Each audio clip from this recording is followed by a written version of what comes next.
Well, hello, and a very warm welcome to you all. My name is Mark Morley, and this is the IT Business Partner Playbook, a new series where I'll be joined every week by business partners and business relationship managers from around the globe.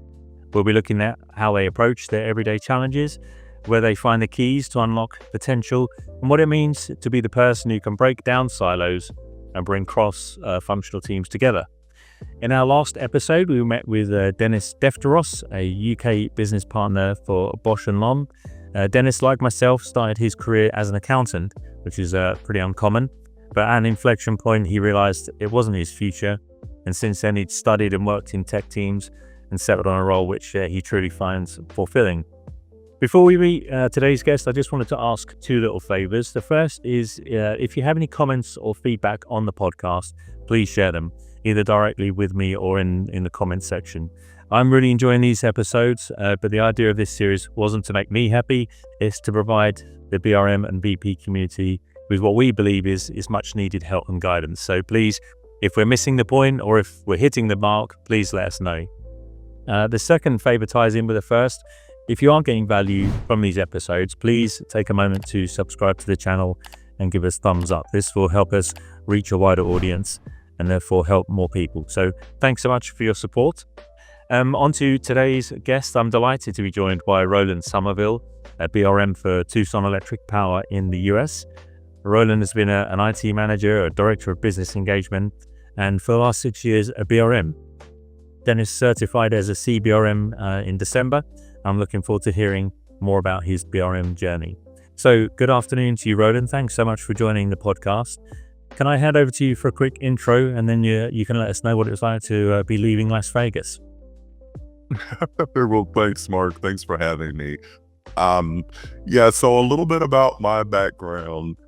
I got started off as an application developer. So my entire career has been within IT, and I've progressed over the years from developing business applications to being a business analyst and program product manager. And what I really started seeing was an opportunity to intersect all of those roles from the standpoint of not just delivery, but focusing more on strategy. And that's what brought me into the BRM space. Okay. And so were you aware of the BRM role beforehand, or is that something you kind of stumbled on when you decided this is the kind of direction that I'd like to take? So, like I would say, I more stumbled onto it. And what I mean by that is the things that are part of the BRM core, building roadmaps, building strategy with your users, embedding yourself into a business function. Those were things that I had started doing and had the privilege of doing even before I knew the function of BRM. So when I found that, it was a very natural course to follow into. Right, okay. And have you found that you've worked for two organizations, haven't you, as a BRM? Have you found that they differed much, or is the BRM role kind of understood the same in both of those organizations? For the most part, it is the same in terms of how it's understood, and how it's applied to be a little different. And those will come down to just cultural differences, product definition differences within your company. But at the end of the day, being a business relationship manager is all about meeting people where they are to understand what their challenges are. And that is pretty ubiquitous across any organization you go to. Right.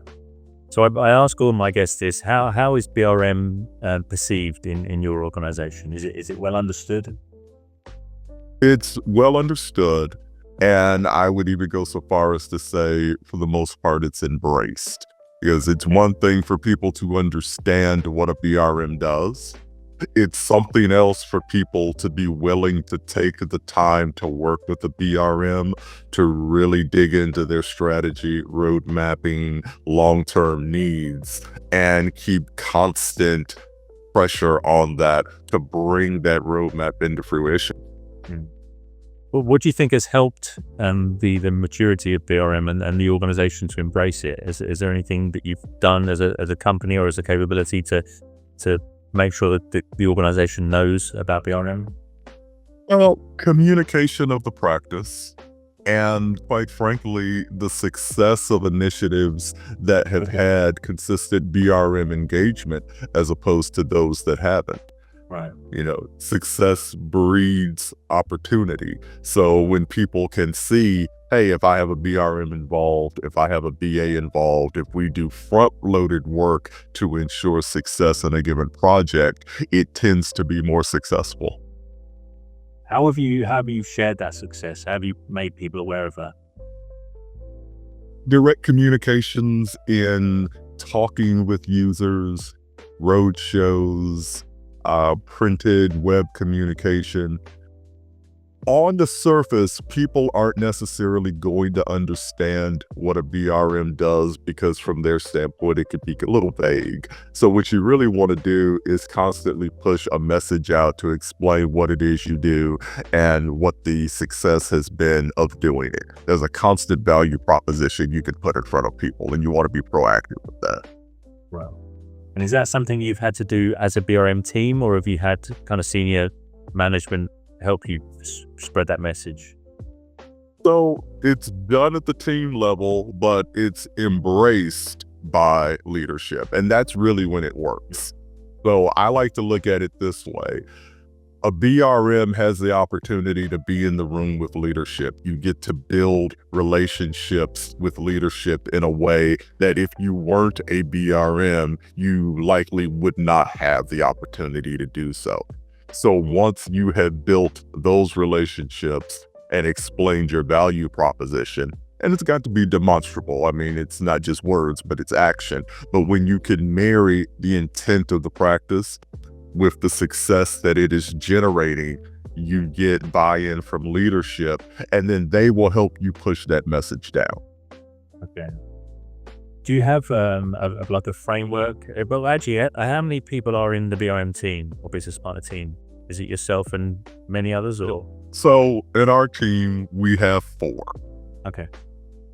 And do you have a standardized approach? So each of you, when you're working with your business functions and IT functions, do you have a standard like engagement model or like a service level thing?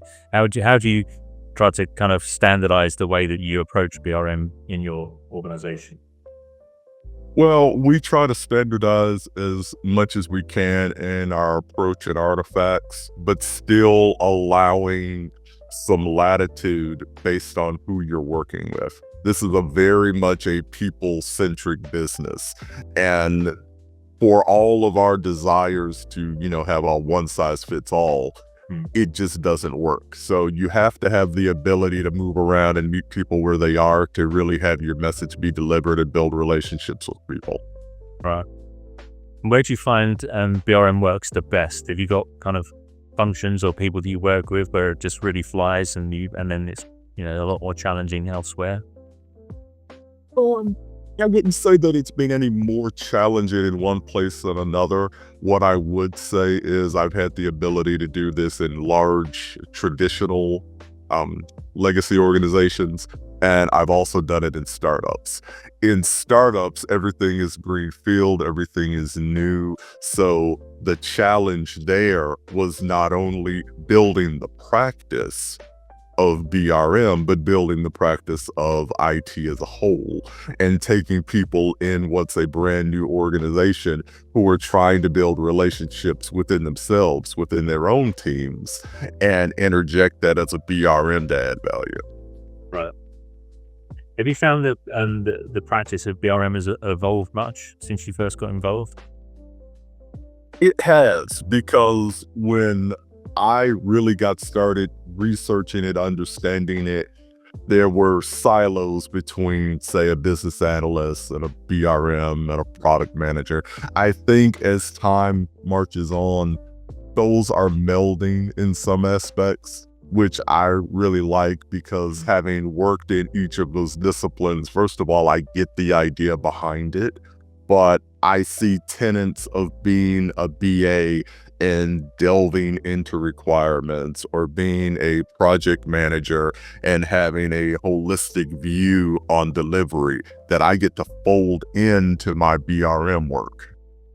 Okay. Where do you see BRMs add the most value? in being able to get people to think differently about their condition. What I like to say is you break down silos by getting people to think in a way that they haven't before. If you can do that, they will naturally start reaching out beyond their silo to talk to people who are also a part of whatever initiatives need to be done. And when you get those people talking, that's where the growth comes from. No, sounds good. Do you find having a technical or an IT background yourself that you find it easier to work with your IT partners or with the guys elsewhere in the business? Not really. And that's because my IT background has always been customer facing. So I've always been very comfortable with business users, up and down the spectrum. We heard from one of our recent guests that it's important not to forget IT and the IT function and the IT colleagues. I think a lot of people we've spoken to started off in IT, and so they've been really keen to learn as much as they can about the business and kind of embed themselves in the business functions, which makes sense. But then that's been to the detriment of their relationships with the IT functions. And so some have said how they can bring IT out of the basement, how they can bring their colleagues along with them. Is that something that you do or you experience, that some, just to make sure that IT kind of don't feel left behind, that you demonstrate the value they're bringing? Yeah, and I like to think of myself as an ambassador of technology. So I'm not there to embed within the business area so much that I forget that this is about delivering technical solutions, and I've got a team of people in IT that help me do that. It's very much about having balance between the two. And I'll tell you, I have seen people struggle with this and naturally get pulled away from their IT function. And then there's some consternation because the people in IT think you're just going to go join the shadow IT, which in reality, nothing could be further from the truth. It's about finding that shadow IT. It's about unearthing those needs so that you don't exacerbate that shadow IT, and you pull all of that need and demand into the light so that people in IT that are responsible for execution and delivery can see it and understand it and drive on it. Right. You talk about shadow IT there, and I think with the digital transformation term that's been kind of bandied around, with people going off and kind of finding their own answers, has your job as a BRM changed much since the technology becoming so widely available and business people kind of gaining the confidence to get involved? Has your role changed much, having to kind of balance that?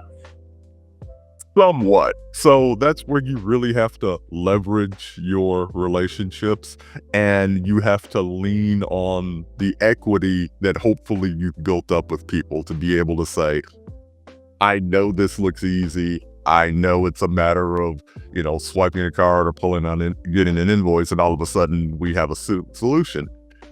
You have to make people cognizant of what it takes to implement a solution in ways that they probably aren't thinking about. Are there integrations that we have to consider? Is this solution really going to fit your needs, or was it just a result of a really good presentation or a really good website? So when you get people to understand, I want to pull it back just for the sake of value and quality, to make sure that this is the right thing for you, as opposed to, no, I want to shut you down. We're IT, we make that decision. When you make that distinction to people, they get it, and they see, again, you're thinking in their best interest. Yeah. Are you, we always talk about how people can demonstrate their value, and way back in episode 1, Jeremy was saying how one of the ways that he helps, demonstrates how much he's helping, is by, shaping the demand, making sure the pipeline is filtered, not pushing back too much through to IT. Is that something you find your IT colleagues value? Is that something you do? Is it something they value? So yes to both. Funneling that demand, and not only funneling it, but making sure that there's enough information and detail about what's in the pipeline to make good decisions on it. It's one thing to have a million different ideas that are sitting in a repository.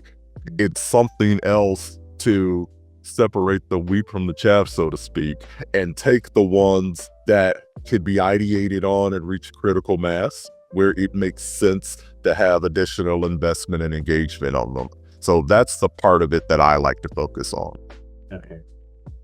Which teams do you feel that you work best with? And by that, so we've heard stories of people kind of bumping heads with the PMO, the project managers, but then getting along handsomely with the architects. Are there a particular group within the business that you kind of feel that they're almost your kindred spirits? Kindred spirits, I would probably say the architects. Right. So none of it's really adversarial, but depending on how you have set up your organization, there could be a lot of overlap between, say, a BRM business partner and a product manager. Or depending on the charge of your PMO, you might have project managers that are working in the same space. And what it comes down to is just figuring out for a given function or a given project, understanding roles and responsibilities. So now you're working together as opposed to two individuals or multiple individuals that just happen to be occupying the same space.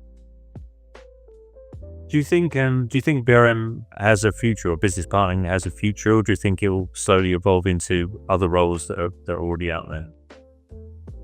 I actually think it's going to be the other way around. I was talking about project management, business analysis. I think there are companies out there that see the value in consolidating those functions. And I think BRM, or business partner, you could go with either term, is probably the best place to do that. Right.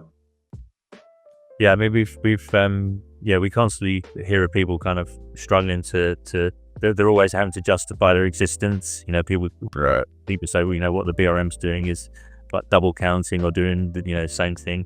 I think the roles are different and justified. But I've always hoped really that the BRM as a capability would filter through the organization, so you don't necessarily focus on the role, but you focus more on the capability. But that could be that the capability then, as you were saying, the BRMs assume some of those other roles rather than those other roles taking on the BRM way of thinking, the approach. Right. Do you where do you see the biggest challenges are as a BRM?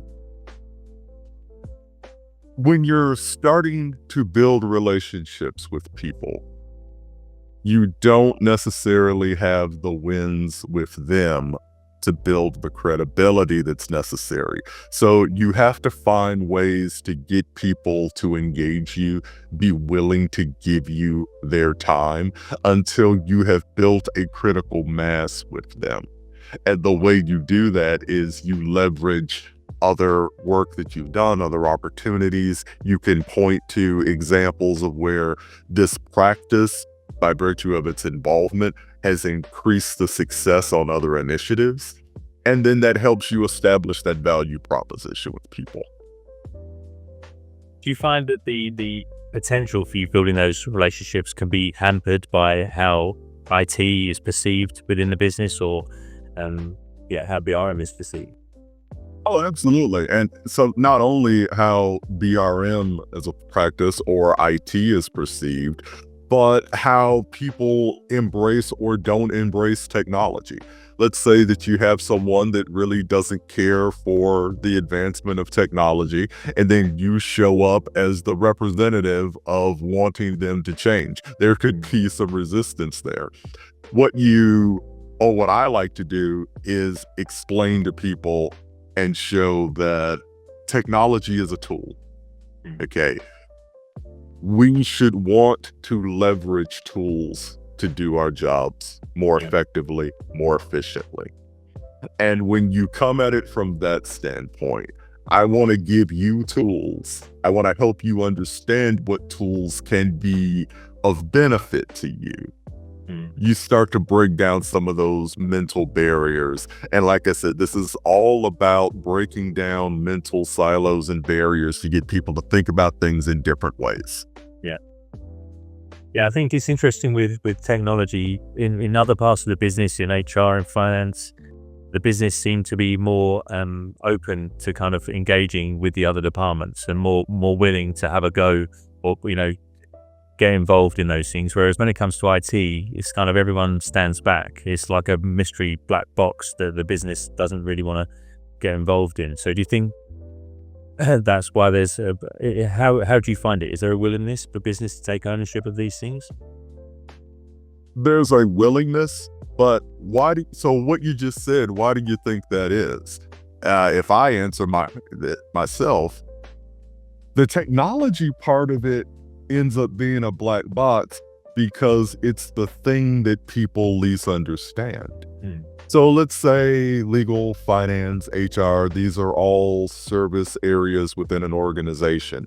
Those are things that people across the company touch every day, and there's not as big of an apprehension to working together in those areas. The IT, if I don't really understand it, if I don't want to take the time to invest in it to understand it any more than I already do, I've got this apprehension. I assume that it's a higher hill to climb than it really is. Then I get a little hands off. That's actually where the BRM can come in and demystify technology to a point and make people more comfortable with it. Explain to people how technology enables a process, and you work within process and tools to enable those, to bring those barriers down. So do you find yourself having to be cognizant of the language and the terminology you're using when you're talking to these different groups? Absolutely. And I think that goes with any relationship or any conversation that you're having with people. Yeah, you want to meet people where they are. You want to expand the understanding that people have of what you're talking about, and you do that over time. Wow. Do you still have IT projects where you are, or is everything now a business project? No, we definitely do still have IT projects. And then that's how they're labeled. That's how they're understood to be. Oh, yeah. Okay. But I will tell you this. I am happy to say that I am seeing IT increasingly being seen as a business area, Okay. which it really is. And I think that goes back to what you were saying a moment ago, where IT is seen as differently. I like to draw comparisons between IT and, say, HR. These are both service organizations within your enterprise that have a reach across your enterprise. So I don't like to think of IT as just a service organization. It's a value provider. It's a process implementer. It's a force multiplier using technology to accomplish those things. Right. Yeah. So how much time do you spend working with the business, understanding what it is that they're trying to achieve and what might be coming down the road that could support them to achieve that? Oh, that's actually the majority of my time. If I had to say on a percentage basis, that's easily 75% of what I do. Okay. And are you how are you geographically placed? Are you able to go and literally sit with people, or do you have to spend much time, on Zoom meetings? No, for the most part, it's directly with people. And it's funny you bring that up. So you talked about some challenges before. I think as we made this rapid transition into virtual meetings, that was initially something that was a little jarring for people, because the BRM function is about being in the room with people, so to speak. But as people have gotten, again, more comfortable with technology, well, then all of a sudden it's easier to use that technology in this function. Yeah. And at this point, it doesn't really impede the ability to reach people and make those connections. But I do like to be literally in the room with people as much as I can. Yeah. Yeah, no, I definitely think it helps to be face to face. Yeah. You do the body language, and you get a much better understanding of how they're feeling. Are there any tools that you rely on as a BRM to help you in your day to day role? Um, Empathy. Being able to understand. I know you probably were talking about technical tools, but I like to think of a larger quiver there. So Sure. Yeah. being able to put myself in other people's shoes to better understand what they're going through. Wow. Okay. That's the key for me. Once I can do that and people see that and people embrace that, we start to melt down the resistance, the apprehension, and we get people to start thinking in ways that they haven't. You'll hear me come back to that a lot. The only way to grow is to think about things in ways you haven't before. To think about different things. Those are the opportunities and the potentials which result in growth. So anything that you can do to get people into that frame of mind is what you should be doing. Yeah, no, I hear this from other BRMs, and I think it absolutely is the differentiator with a BRM or a business partner. That empathy, being able to stand back and then connect with people on a personal level to really understand what it is they're going through, what their needs are, rather than just from a kind of business process perspective. You can understand what outputs people need, but on an emotional level, on a day-to-day basis, really get to know people. I think that's something that a business partner or BRM will do that other functions don't even really think about. You can't be seen as the person that just comes to tell other people what to do. Right. You have to invest yourself in understanding what their challenges are, what their successes are, what do they do well, what are the things that they need to improve on, and be able to reflect that back to them and then say, and oh, by the way, have you thought about A or B or C? You show that you are engaged. You show that you're there to help. You show that you are there to get them into a different place. Yeah, absolutely. So, so that I absolutely agree that empathy is kind of the number one thing in your toolkit. The reason I mentioned about toolkits, and I mean kind of actual tools, there are some people that kind of wonder if there's something they can use on a day-to-day basis to help them in their role. Typically, the other functions have their own tools. So the project managers will have tools and architects will have tools. And I think it's best if the BRM can just get used to using those things, because then it's minimal impact. But other people do like to have something of their own where they can track what they're doing or demonstrate what they're doing. So is there anything you have in that regard? Oh, just any PPM tool. So I am a big fan of reducing the number of tools that you have in a given workflow, just so as to not make it overly complex and make it easier for people to understand. I do enjoy using PPM tools to keep track of the conversations and build our roadmaps that we're doing with users so that it's more easily shared with that PM function. And if we're looking at building roadmaps of initiatives that are eventually going to have some decision placed upon them, I think a PPM tool is a good choice for doing that. Okay. Do you have any kind of relationship strategy with your partners so that if you stepped out of the role, someone could step into it and know exactly who you were working with and how you were working with them, what they needed from you? Oh, absolutely. I would expect that any good VRM would have notes on who they work with, what those traits are, what those tendencies are. So if I were to step out of a role, another person that is versed in building relationships would have a bit of a dossier on those key individuals and not just be going in cold. Okay. And is there something that's formalized where you work, or something you just do yourself because you want to be able to, pass that information on? Because I want to be able to pass that information on. And not only that, I want to be able to refer to it. So over the course of time, I'm going to be able to go back and look at where that relationship was when it started as opposed to a year in and so forth. Right.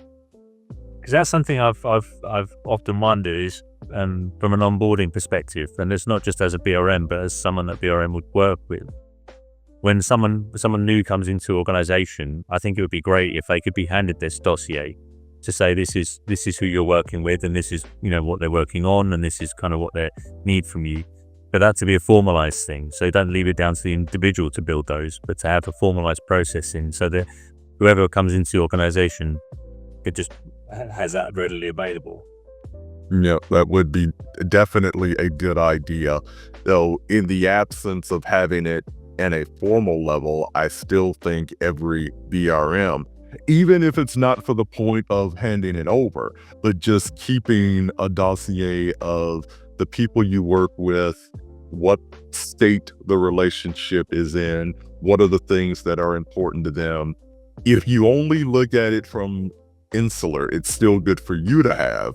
And then at any point where you needed to hand that over to somebody, you'd have it ready. Right.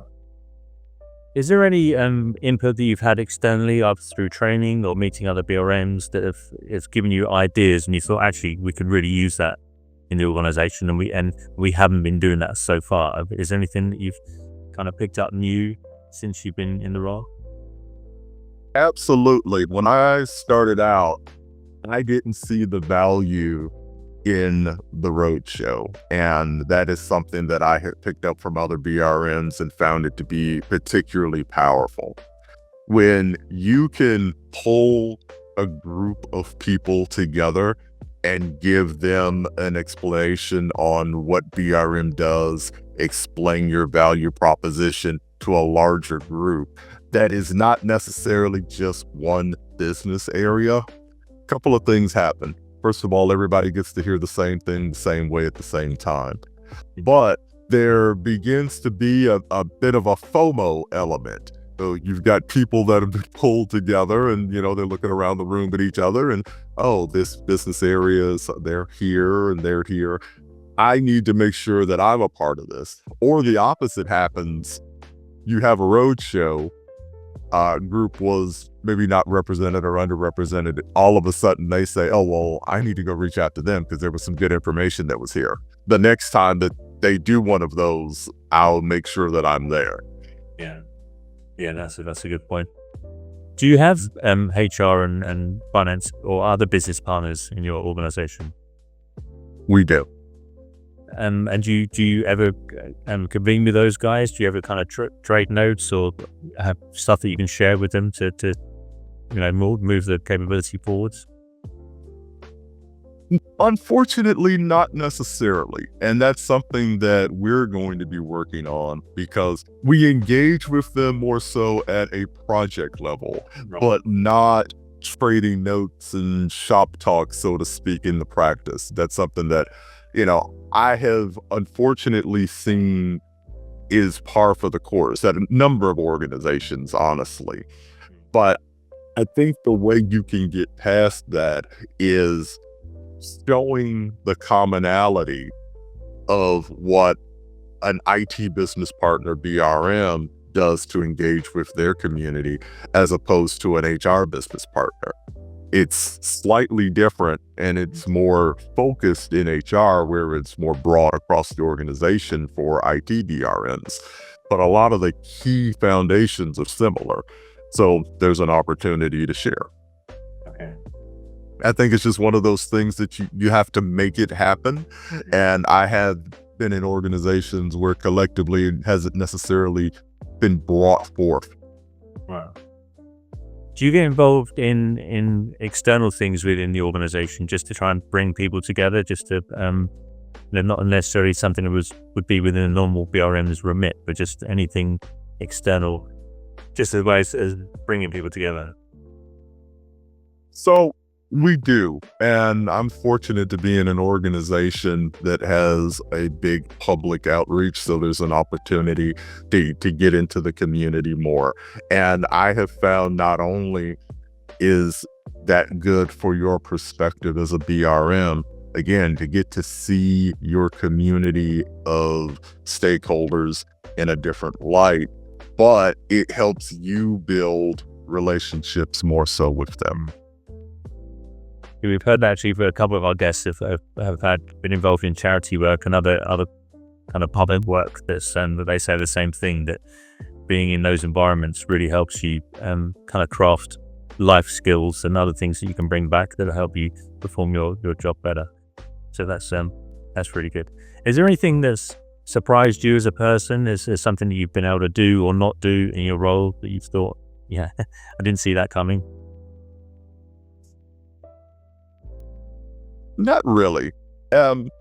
What I would say though is you have to be willing to understand that people aren't going to just immediately buy in to what you are selling. You have to build your value proposition and really get people to embrace it. That's not always going to happen immediately.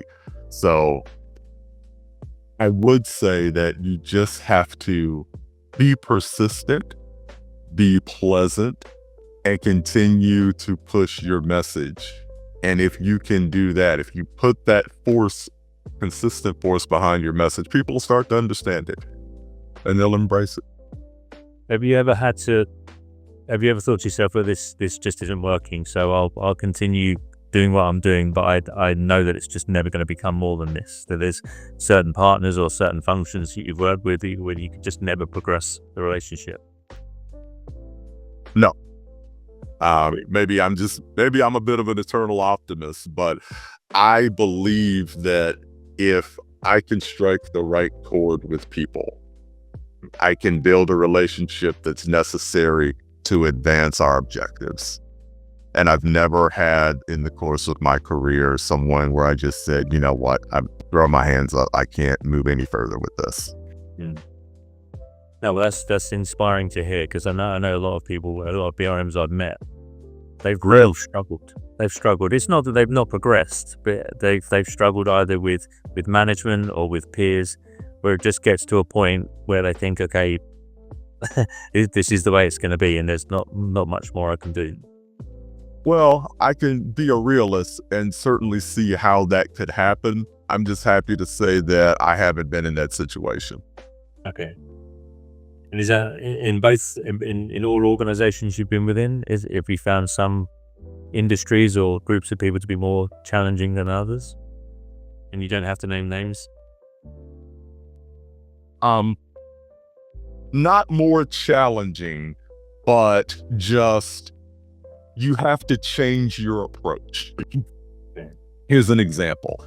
If you're talking to people in legal versus HR versus finance versus marketing versus engineering, product development, those are all wildly different disciplines. Those people have had different education experiences, they've had different career experiences, and they have different charges. So as a BRM, I need to be cognizant of that to influence how I reach them, how I talk with them, and what is important to them. So I would say the challenge is on the BRM to understand the uniqueness of the audience that you're working with, to figure out how to craft a message to them. Yeah, and I've heard on the last episode, actually, they were saying that you almost have to be a comedian. And as you were saying, you have to adjust yourself to the people that you're working with. So you can't take the same approach to every person, because it's just not right. I think, I mean, that's one of the things I think is most difficult is as a BRM, you do have a vast number of people that you might be working with. So being able to not have any preconceptions, not take the same kind of textbook with you, that you have to adapt this as you go. I think that's quite a challenge for BRMs. I think that's what a lot of people do struggle with, that they have an approach that's working one place and they take it to the next, but it just doesn't work out. Well, I think sometimes people overthink this. Think about any relationship you have. Think about your family. Think about your friends. all of your friends are not one way. You don't talk to them all the same way. The people in your family are not monolithic. You don't work with them, talk with them, engage with them the same way. Well, your business relationships are no different. You're going to run across a gamut of people. You're going to run across a number of personalities, and you take people where they are. Have you had to coach your colleagues in this? Because I mean, I think it's quite difficult for some people to have this approach, and we talked in the previous episodes about having a thick skin and not taking things personally. Is this something you've had to work with some of your colleagues in your team to help them, have this mentality, this approach? Well, absolutely, because I very much enjoy mentoring people and helping people grow, whether that's my business area stakeholders or it's the people in my team. And what I tell people is figure out how to be yourself and be comfortable in your own skin when you're working with people to build relationships. Right. That's where you are authentic. That's where you are most comfortable, and you're going to have the best opportunity to start bridging gaps and building relationships. So you have to be able, you talked about it being a thick skin. I would say pretty much the same thing. You have to be comfortable with the fact that people are not going to immediately take hold on this message. It sounds really good in your head before you go start talking to people. It's not going to be immediately embraced all the time. Yeah. Stick with it. Yeah. Make adjustments in how you engage people, and you'll start to get that message through. Because at the end of the day, you and the person you're talking with should want the same result, which is advancement on goals for the company. Right. Now, you might differ in how to go about that, and that's healthy, that's fine. But if you can craft your value proposition around the idea of we want the same thing at the end of the day, how can we work together to best accomplish it? You'll at least get people talking to you. Right. And you won't always agree, but you'll have people talking to you. And that's when you start to break down those silos. Right. Do you find you spend much time helping to build or nurture relationships between other people? So you obviously want to build your own relationship with people, but if you can find that you can connect to other people within your business, do you spend much time doing that?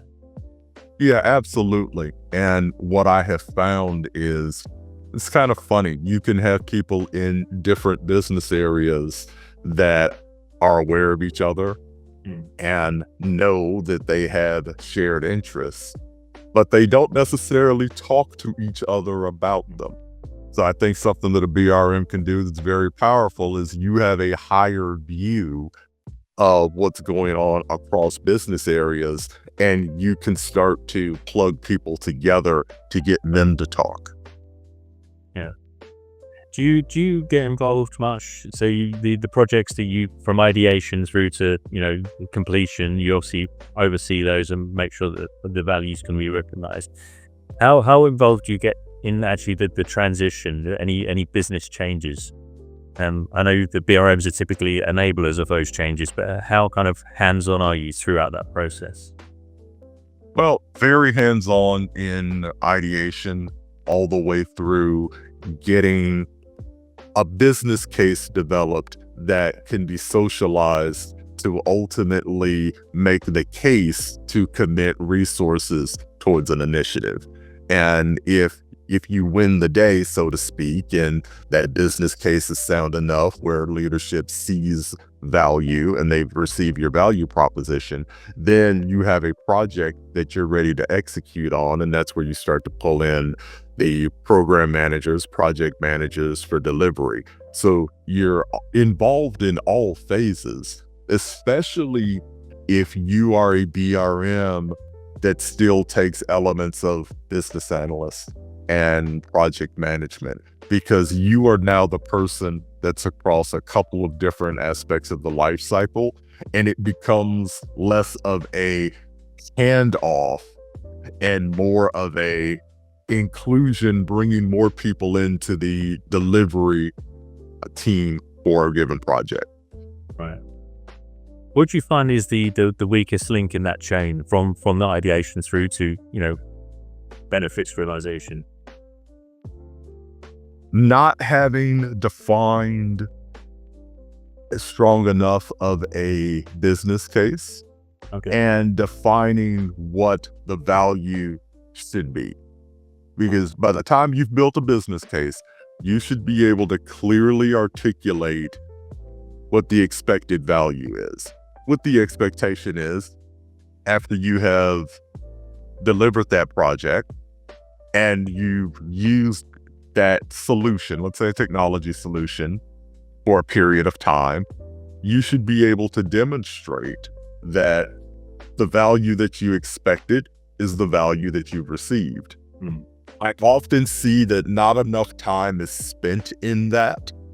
So at the end of the day, yes, we have a solution, but we don't have the data to justify the expense on the back end. We don't really articulate the value realization as well as it could be. And is there a common theme? Is there a common reason why that is typically the weakest area? I think speed. That's one of the easiest things to de-emphasize along the project when you're talking about execution. If people jump right into just go, requirements aren't as verbose as they could be. Right. Value realization isn't as defined as it should be. So it comes back to pulling people back for the sake of quality to say, hey, let's make sure that we truly understand what it is we're trying to accomplish, requirements, and let's make sure that we have fully documented, understand, and socialize the benefits, the reasons behind doing this. Value assessment. Yeah. And I find that this is often not done properly up front. As you mentioned, you have the expected value at the end, but it's not really been analyzed enough. So people don't really know what to expect. They don't really know what good looks like, what a successful project looks like. But then also, they're not often analyzed against each other. So you'll have a series of programs running, but the end result is not really known. So you can't really say where you should be putting your resources because as I say, the end result is a bit fuzzy. All right. And is that something as a BRM you can kind of help highlight that or demonstrate that? Oh, absolutely. So if you've built up relationships to get people to do things that they wouldn't normally do because they trust you, well, requirements and value definition are the two things that you can get them to focus on. Right. And I've had success in being able to get people to say, hey, we have to be able to explain and defend why we did this work. That's your value assessment. Yeah. Not to mention, you never want your business areas or you as a BRM to have a reputation of advancing initiatives that have weak value realization. Right. So it kind of behooves you to take the time up front to define those things. Yeah. Excellent. I see we're almost out of time now. So as I asked all my guests, is there a pearl of wisdom that you can share with BRMs and business partners listening or watching this that something that you can focus on that might help them in their day-to-day job?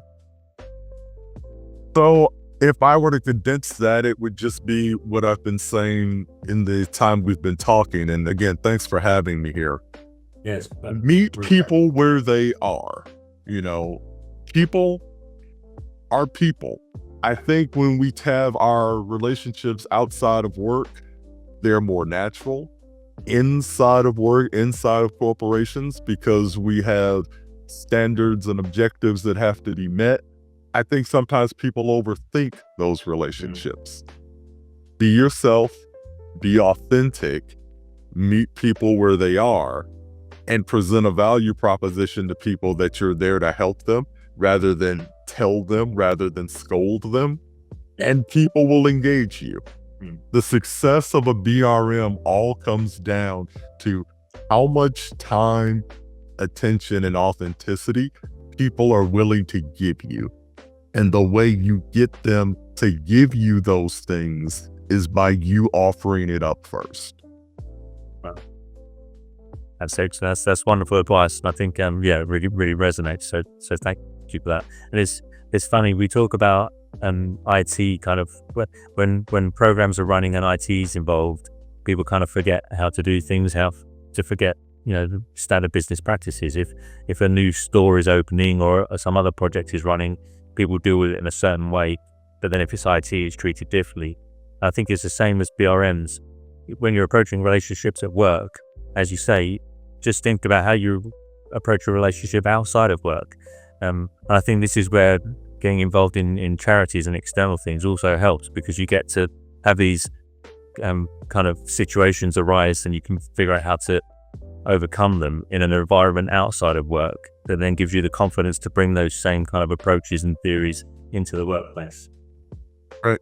And you also have to know who you are and accept that. Are you an introvert? Are you an extrovert? How do you engage people when it's outside of your job? Yeah. You aren't going to become some new person once you're in your organization.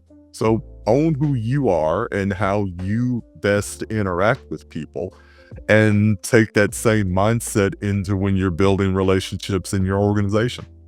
Yeah. No, that's wonderful. Look, thanks so much. It's been really, really nice talking to you, really insightful, and some great sage advice that we can share with people listening. So I hope people do find this useful and take on board those things that you said. It's been really great talking to you. Thanks so much for your time. We'll end it there, but thank you again for joining us, and thank you to those listening and watching. We really appreciate it, and we look forward to seeing you on the next episode. So thanks again. All right, thanks a lot, Mark. Have a wonderful day. I'll finish recording there, Roland, but I've lost your picture. But I noticed that. I just wanted to keep going because we had great audio and I've got your video. I don't know why mine froze. No, that's fine. But that's we can just use the same image.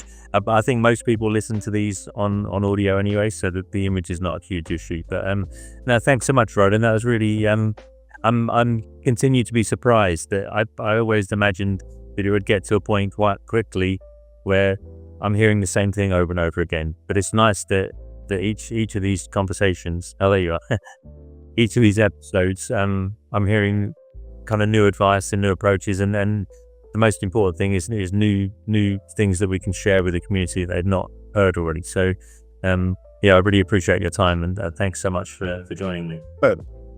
I appreciate your time. I appreciate you putting this series together because I think it's going to help a lot of people, especially given that you have a global audience. I think there's a lot of opportunity just to see how other people are doing things that you might find as a challenge in your sphere of influence. No, I hope so. I was just gonna. No, go ahead. No. One of the things that someone asked is, what are we going to do with these podcasts? How can we, is there anything more we can do with them? And so one thing that I have started to do is produce small LinkedIn articles based on each episode. And then what I'd like to do is collate those, and I'm going to build a forum for BRMs and business partners to join if they wish. It'll be free. It's just a resource. I want a way of kind of sharing this information. So it's just another media, I guess, another format to share. So I will be creating a forum that people can join, chat to each other independently, and then these resources that I hope they'll become will be stored in there outside of YouTube and LinkedIn. So I'll let you know how we progress with that. But I think this is really great stuff. I think this will be really useful to people. I agree. The last thing I'll leave you with, I know that you put these on YouTube.